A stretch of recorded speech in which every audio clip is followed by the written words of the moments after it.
Phone tapping కేసులో SIT విచారణకు హాజరయ్యారు మాజీ ఎమ్మెల్యే తీగల కృష్ణారెడ్డి. 2014-18 మధ్య మహేశ్వరం ఎమ్మెల్యేగా పనిచేశారు తీగల కృష్ణారెడ్డి. ఎన్నికల సమయంలో తన ఫోన్ను ట్యాప్ చేశారని చెప్పారు ఆయన. సిట్ దర్యాప్తులో కూడా తీగల ఫోన్ ట్యాప్ అయినట్టు గుర్తించారు. దీనికి సంబంధించి తీగల స్టేట్మెంట్ రికార్డ్ చేస్తున్నారు సిట్ అధికారులు.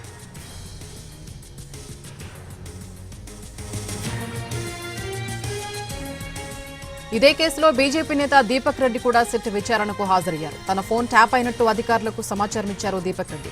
ఆయన స్టేట్మెంట్ కూడా రికార్డ్ చేస్తున్నారు సిట్ అధికారులు.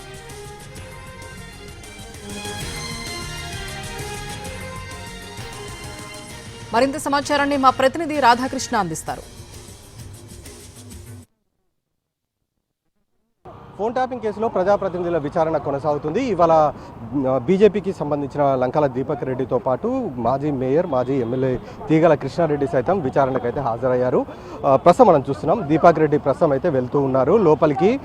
ప్రస్తుతము అతనికి నోటీసులు ఇవ్వడం జరిగింది. 11:30కి ప్రస్తుతము టైం ఇచ్చారని చెప్తున్నారు. అందులో భాగంగా ప్రస్తుతం అయితే విచారణకు లోపలికి హాజరయ్యేందుకు వెళ్తూ ఉన్నారు. ఫోన్ ట్యాపింగ్ సంబంధించిన అంశాన్ని సిట్ అధికారులే తమకు చెప్పారనేది కూడా లంకాల దీపక్ రెడ్డి చెప్తూ ఉన్నారు.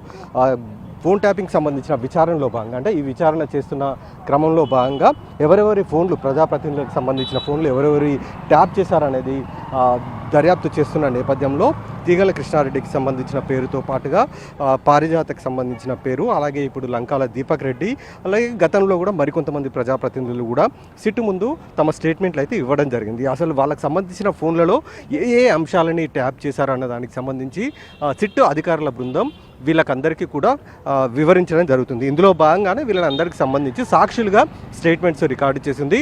కొద్దిసేపటి క్రితమే మాజీ ఎమ్మెల్యే తీగల కృష్ణారెడ్డి సైతం సిట్ కార్యాలయంలోకి వెళ్ళడం జరిగింది. అతని స్టేట్మెంట్ పూర్తయిన తర్వాత అంటే అతనికి సంబంధించిన ఫోన్ ట్యాపింగ్ వ్యవహారం 2014-2018 మధ్యలో ఫోన్ ట్యాపింగ్ గురైనట్లు కూడా భావిస్తున్న నేపథ్యంలో వాటికి సంబంధించిన వివరాలని సిట్ తీగల కృష్ణారెడ్డి ముందు ఉంచనున్నారు. అలాగే లంకాల దీపక్ రెడ్డికి సంబంధించిన అంశాన్ని కూడా అతనికి వివరించే ప్రయత్నం సిట్ అధికారులు చేయబోతున్నారు. ఆ తర్వాత వీళ్ళ స్టేట్మెంట్స్ రికార్డు చేస్తారు.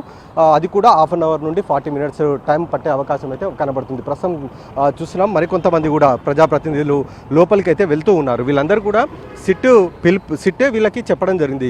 ఫోన్లు మీ ఫోన్లన్నీ కూడా ట్యాప్ గురి కావడం జరిగింది. వాటికి సంబంధించిన ఎవిడెన్స్ తమ దగ్గర ఉన్నాయి, వాటిని చూపిస్తాము, మీరు వచ్చి స్టేట్మెంట్ ఇవ్వాలంటూ కూడా వాళ్ళకు చెప్పడం జరిగింది. ఈ నేపథ్యంలోనే ప్రస్తుతం ప్రజాప్రతినిధులు అయితే ఇవాళ వరుసగా సిట్ కార్యాలయానికి అయితే వస్తూ ఉన్నారు. కమాండ్ కంట్రోల్ సెంటర్లో ఉన్న సిట్ కార్యాలయానికి వీళ్ళ స్టేట్మెంట్స్ అయితే రికార్డు చేస్తున్నారు. వీళ్ళందరినీ కూడా కేవలం సాక్షులుగా మాత్రమే పరిగణిస్తూ స్టేట్మెంట్స్ రికార్డు చేస్తున్న పరిస్థితి మనకు కనబడుతుంది. ఇప్పటివరకు స్తబ్దుగా ఉన్న ఫోన్ ట్యాపింగ్ కేసు ఒక్కసారిగా మళ్ళీ ప్రజాప్రతినిధుల స్టేట్మెంట్లు రికార్డు చేయడంతో మళ్ళీ సిట్ ఫోన్ ట్యాపింగ్ వ్యవహారాన్ని వేగవంతం చేసినట్లుగా మనకు తెలుస్తుంది. కెమెరామెన్ ప్రభాకర్తో రాధాకృష్ణ, ఎన్టీవీ, హైదరాబాద్.